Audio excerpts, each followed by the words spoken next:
Hello, good people of Earth. Thank you for tuning in again for my second garden vlog.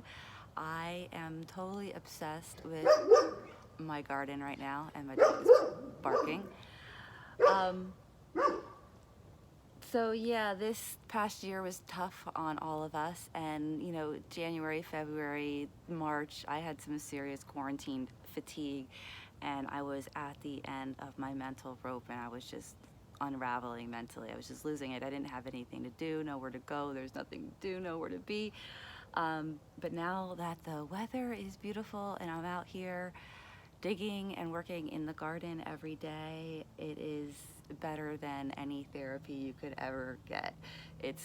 Gardening is healing and therapeutic in so many ways, and so I just highly recommend you get out there and start gardening, and hopefully I can inspire somebody to plant something at some time in this anytime in this world. So I wanted to show a little bit today about a big mistake I made in my garden. So at the last vlog I did yesterday, I just showed you my space, and it was pretty much a blank canvas. There's not much going on in here, but I did plant my plants, my blueberry plants. And so here are my blueberry plants. This one is a Jersey blueberry, and it's teeny tiny, and I got this at Dan Shantz. This one over here is a Patriot. Right here, this guy right here is a Patriot. I got him at Costco. I got 2 of them for $12, which is a super good deal, and it's a good variety for this area, but again, it's quite small. Now, I told you I've been watching the gardening channel with James Prigioni, I think how you say it, Prigioni, and he recommends that you don't buy the cheap plants at the box stores or at the grocery stores or things like that, which is exactly what I've been doing. He says go to the reputable garden store and buy a big, healthy plant to start with.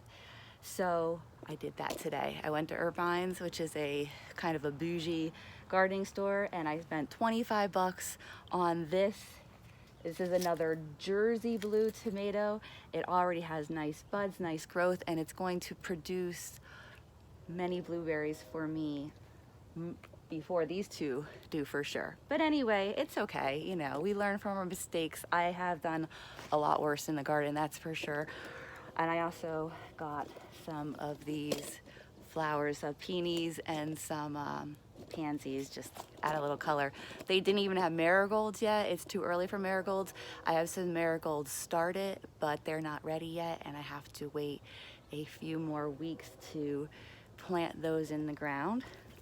Also, I wanted to mention a little word about compost. If you want to start gardening, the first thing you want to think about is composting. And this whole garden space that I'm standing in front of here, it actually used to be my compost pile. I've been composting and gardening in this soil for a couple years now, so I'm pretty sure that the soil is fertile. But I stopped composting a couple years ago because I just didn't have the space. I wanted to use this for planting, not composting. And then I saw a YouTube video about composting in a tote. It's clean, it's easy, it's fast. I put kitchen scraps in there, such as, vegetable scraps, coffee grinds, eggshells, all those types of things, with some just dirt from the garden, which will help break it down faster, and also some brown stuff from the yard, leaves, old plants and things like that. So composting is super important. If you want to garden long term, then you don't have to constantly be purchasing fertilizer, and it's a great way to get rid of your kitchen scraps and your yard waste. So I guess, and then I'll also show you what I did with the asparagus here. I dug a trench. I watched videos how to do asparagus. I dug the trench. I hope it's big enough. It's probably not, but I'll mound it. And the soil here is pretty dense clay, and they say that the asparagus likes the well-drained soil. So I put a lot of cocoa coir in there, and actually some sticks I buried underneath the ground, and then put some dirt and then the asparagus. So hopefully that will create enough drainage for them to do well. I'll keep you updated on them. So we're supposed to wait a few weeks till they come up, and then puts about 2 more inches of dirt on it, and then as they grow up you just add more and more dirt, and then when they come up to ground level you can even mound them up a little bit. The roots will go way down, and I'm excited to get some asparagus in a couple of years. It's a long-term investment here. This is a perennial garden here. I will be doing annuals, of course, like the tomatoes, cucumbers, those types of annuals that everybody does. And I have a corner up front where I'll do that. And I also have a side garden that I can work, and some space in the front as well. So I guess that's all I have to say today in my garden. Here's my dog barking again. So I thank you guys. Oh, and I forgot to tell you, I always planted these blackberries.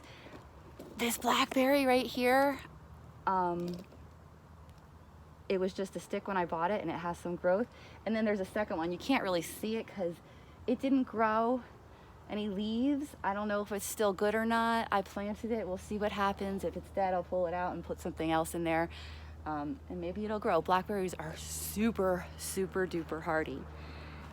All right, so that's really it. That's all I have to say today about my garden. Thanks for watching, and I will see you next time. Have a beautiful day, and get out there in the sunshine and nature and plant something beautiful.